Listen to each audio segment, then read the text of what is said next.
Ketemu lagi dengan Rahya Arum. Kali ini aku akan ngebahas cara kerja di Kanada.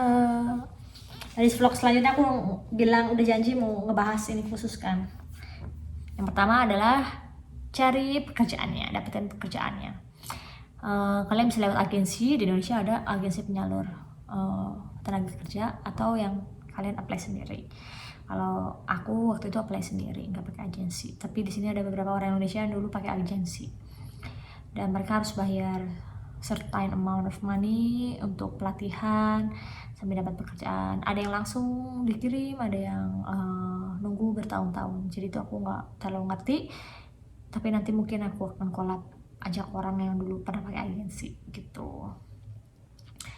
Kalau udah dapat pekerjaan, perusahaan kalian harus mengajukan ke pihak tenaga kerja di sini untuk memastikan bahwa tidak ada penduduk lokal di sini yang memenuhi kriteria yang diinginkan.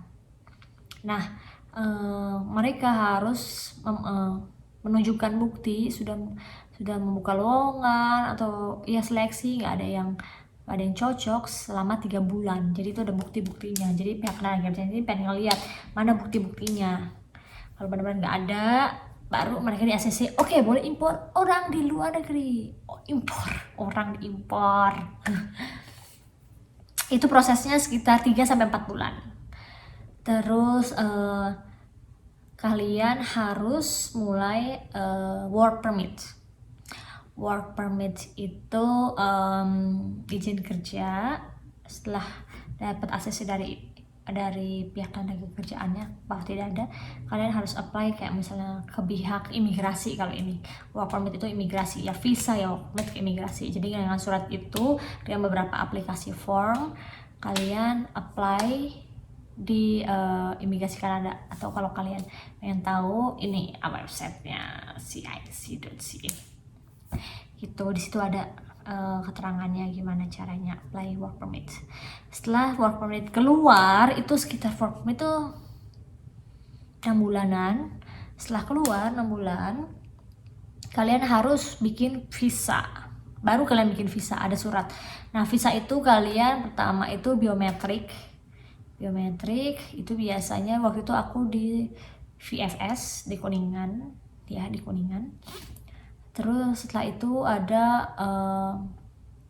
biometrik waktu itu aku di Bali. Kebetulan aku malah lagi kerja di Bali, ya VFS Bali. Terus abis itu kalau biometrik udah diterima, lulus, misalnya kalian gak ada criminal record dan lain-lain, kalian akan diminta untuk tes kesehatan atau medical check up. Waktu itu aku di Jakarta di rumah sakit Bintaro, rumah sakit Premier Bintaro. Medical check up. Kalau kalian, ini yang paling penting sih sama TB, tapi ada beberapa yang lainnya. Jadi di Kanada tuh bersih banget, jadi nggak mau ada yang orang TB masuk sini. Jadi hati-hati kalau kalian yang masih TB atau yang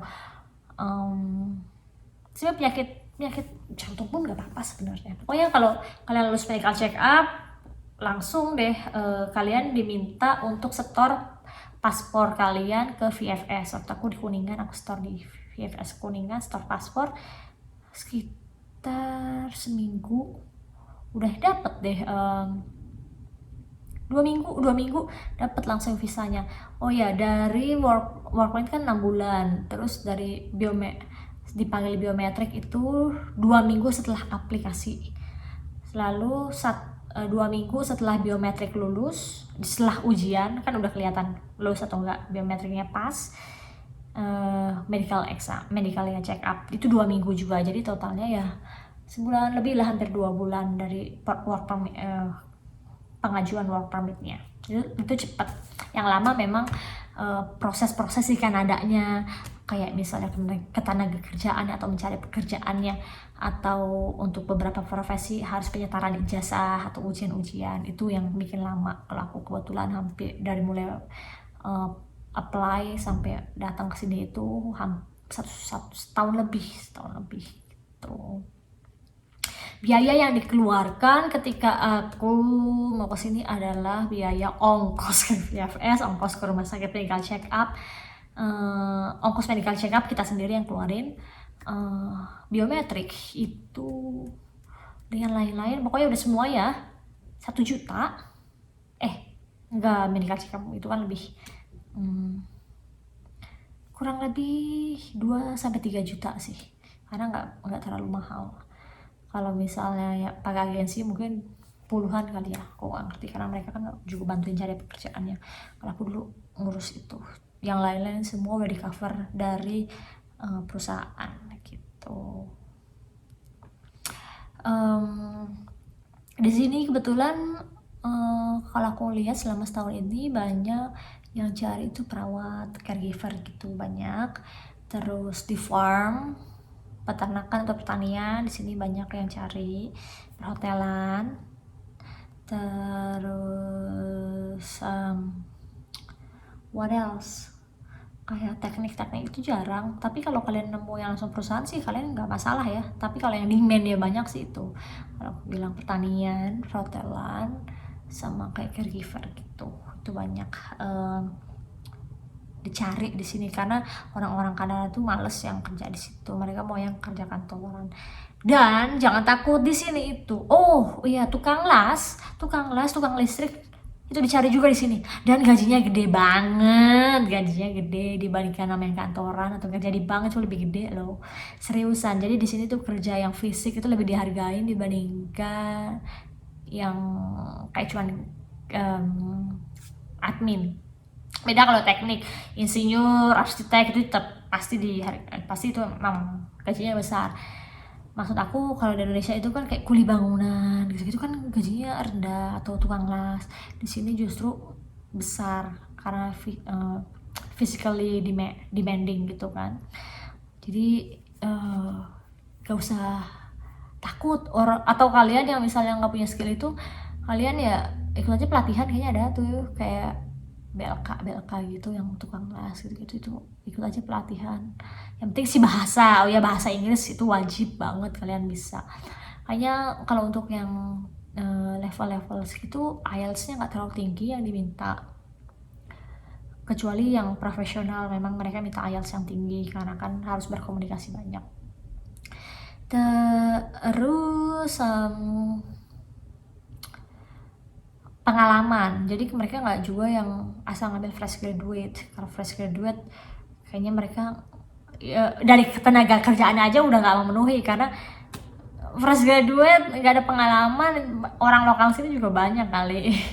Jadi pengalaman, jadi kalau kalian yang misalnya minat kesini, mungkin kalian bisa cari-cari pengalaman di Indonesia atau negara lain dulu, paling ke 2 tahun deh, tapi bagus recordnya. Nah kalian baru mungkin lebih mudah masuknya dibandingkan kalian yang benar-benar bersih, nggak ada pengalaman, fresh graduate, langsung ke sini. Sorry to say, itu susah banget, kecuali kalian lulusan universitas kayak Oxford, Harvard. Orang di sini aja kayak UI, ITB tetap harus punya ijazah, nggak diakuin kalau misalnya mereka nggak ngakuin gitu.